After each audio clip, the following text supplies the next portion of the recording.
Olá pessoal, estamos dando início agora a uma sequência de vídeos com o tema endodontia. E na nossa primeira videoaula iremos falar para vocês sobre anatomia dental interna, uma breve revisão sobre anatomia dental interna e a introdução ao estudo dos instrumentos endodônticos.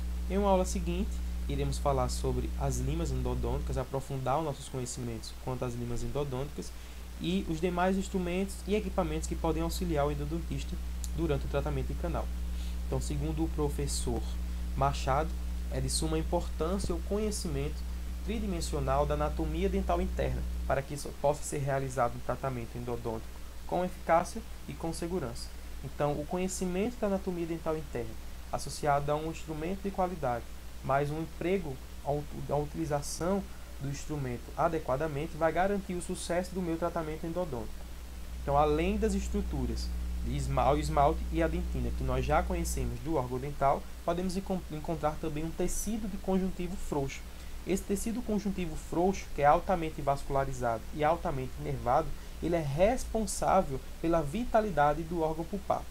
Esse tecido conjuntivo frouxo, que é a polpa, ela está passível a agressões externas, pode ser causadas por micro-organismos. Essas agressões podem ser causadas por traumatismo, entre outros fatores que podem causar injúrias ao tecido pulpar. Essas injúrias vão resultar no tratamento endodôntico, que consiste basicamente na remoção desse tecido pulpar que pode estar vivo ou necrosado. Então, o local no órgão dentário que se aloja o tecido pulpar é denominado de cavidade pulpar. A cavidade pulpar, por sua vez, ela se divide didaticamente em duas porções. Uma porção mais coronária, que é chamada de câmara pulpar, como vocês podem observar na imagem, e uma porção mais radicular, que é dentro das raízes, simplificando melhor, que é chamada de canal radicular. Então, nos dentes unirradiculados, vocês podem observar o incisivo, e nos dentes multirradiculados ou birradiculados, como vocês podem notar. Então, a separação da câmara pulpar e do canal radicular em um dente unirradiculado, ela basicamente não existe. Já no dente birradiculado ou multirradiculado, ela é bem característica. É possível observar bem a divisão da cavidade pulpar em canal radicular, existe um limite, que é o assoalho, e câmara pulpar. Então, existe bem característica essa divisão, que não podemos encontrar em dentes unirradiculados, geralmente. Então, segundo Cutley, em 1955, o canal radicular, que é o local onde se aloja a polpa na raiz dentária, é dividido por sua vez em dois canais, o canal dentinário e o canal sementário. Já adiantando, o canal dentinário é o local onde deve atuar o endodontista, e o canal sementário ele deve ser preservado durante o tratamento do canal. Vocês podem observar na imagem, essa imagem aqui é melhor, ilustra para vocês microscopicamente essa divisão.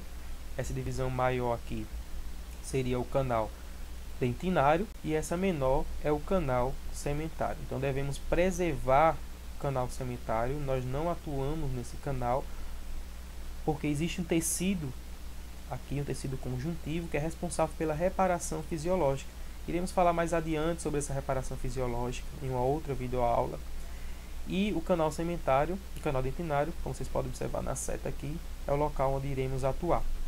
Entre o canal sementário e o canal dentinário, que é o maior canal, o canal mais amplo, existe uma constricção de dentina. Essa constricção de dentina, essa proliferação de dentina que vai dividir o canal sementário do canal dentinário, é chamado de limite CDC, ou alguns autores chamam de limite ou junção CDC.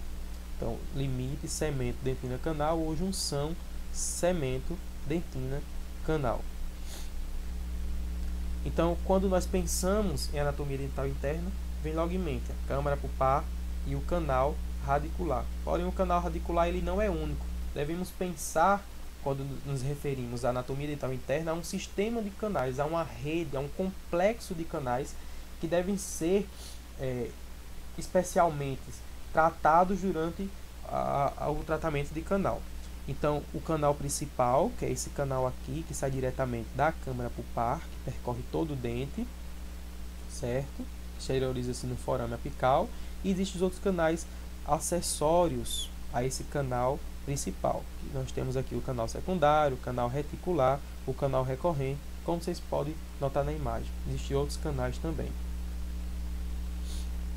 Então, vamos falar agora, enfim, sobre os instrumentos que são utilizados durante a endodontia, durante o tratamento de canal.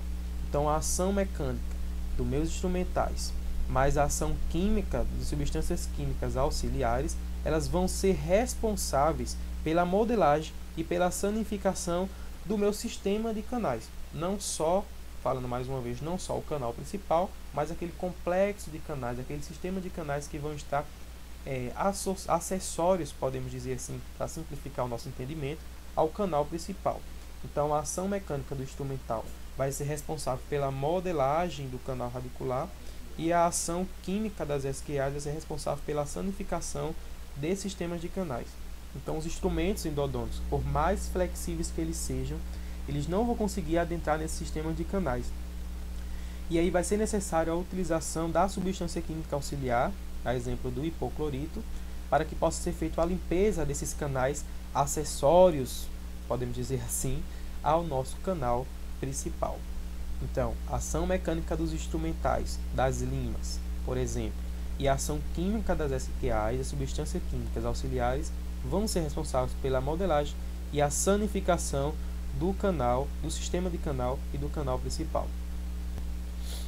Então, a fabricação. Então, como são fabricados esses instrumentos? Então, antigamente, os instrumentos endodônticos, eles eram fabricados de acordo com a ideia do fabricante. Então, como o fabricante ele achava que deveria ser os instrumentos, as limas e os demais instrumentos, as gates, por exemplo, as brocas, eles fabricavam. Então, essa fabricação, de acordo com a ideia do fabricante, nem sempre era o melhor para o endodontista e para o tratamento de canal. E aí, posteriormente, a Associação Dentária Americana, a ADA, ela decidiu fazer a padronização desses instrumentos. Essa padronização aconteceu em 1976 e seguiu vários critérios que são utilizados até hoje. Então, aonde formos, os instrumentos eles serão mesmo graças a essa padronização que aconteceu em 1976 pela Associação Dentária Americana, a ADA. Então, segundo Oliette e Sorin, os instrumentos de aço carbono, que são fabricados com aço carbono, eles cortam com relativa eficácia e são mais passíveis de enferrujar e sofrer fraturas. Então, existem dois tipos de instrumentos, basicamente. Os instrumentos que são fabricados em aço inoxidável e os instrumentos que são fabricados em aço carbono. Então, esses instrumentos que são fabricados em aço carbono, eles possuem a relativa eficácia no corte, cortam bem, porém eles são mais passíveis de sofrer fraturas e de enferrujar, o que não vai garantir a segurança do meu tratamento endodôntico. Então, os mais utilizados são os instrumentos, as limas que são feitas em aço inoxidável. Além de não enferrujar, possui boa eficácia e a segurança do meu tratamento, que é o principal fator que deve ser levado em consideração durante a endodontia, o tratamento endodôntico de canal. Então, a exemplo aqui, um instrumento que foi fraturado dentro do canal radicular com a lima, ou por um emprego errado do profissional, ou por um instrumento de baixa qualidade, e que pode causar problemas ainda maiores ao paciente. Então, quais são os tipos de fabricação? A exemplo da lima. As limas elas podem ser fabricadas por torção ou por usinagem. Então, as limas elas fabricadas por torção são as limas que é encontrada uma haste metálica e essa haste ela é torcida. Podemos exemplificar como um fio de telefone. E por usinagem nós encontramos uma haste metálica e essa haste ela é esculpida. Então os instrumentos, as limas endodônticas fabricadas por torção, elas possuem uma menor capacidade de corte em relação aos instrumentos que são fabricados por usinagem. Então, vocês podem observar aqui, exemplificando para vocês a imagem, um instrumento fabricado por torção, onde nós temos uma haste metálica, que ela é torcida, comparada com um fio de telefone realmente, e uma fabricada por usinagem, que é uma haste metálica que é esculpida, e por isso possui uma maior capacidade de corte, a exemplo das limas Hedstrom. Aqui mostra para vocês o processo de fabricação das limas, e vamos seguir adiante com a aula. Então, como já falei, antigamente uma outra data da odontologia, era feito os instrumentos de acordo com a ideia dos fabricantes. Posteriormente, surgiu esse critério de padronização com a ADA, com a evolução da endodontia, com a evolução da odontologia. Então, essa padronização seguia alguns critérios. Quais são esses critérios utilizados? O diâmetro do instrumento, ele teria que ser igual para todos os instrumentos fabricados em todos os locais. O comprimento da parte ativa desse instrumento, que é a parte que vai exercer a função do instrumento. O comprimento do instrumento e a cor do instrumento, a cor do cabo das limas, elas deveriam ser igual, deve ser padronizada. Como vocês podem observar aqui, o mesmo comprimento das limas, a cor, existe uma série de cores que é padronizada, independente da marca da lima e do fabricante, enfim.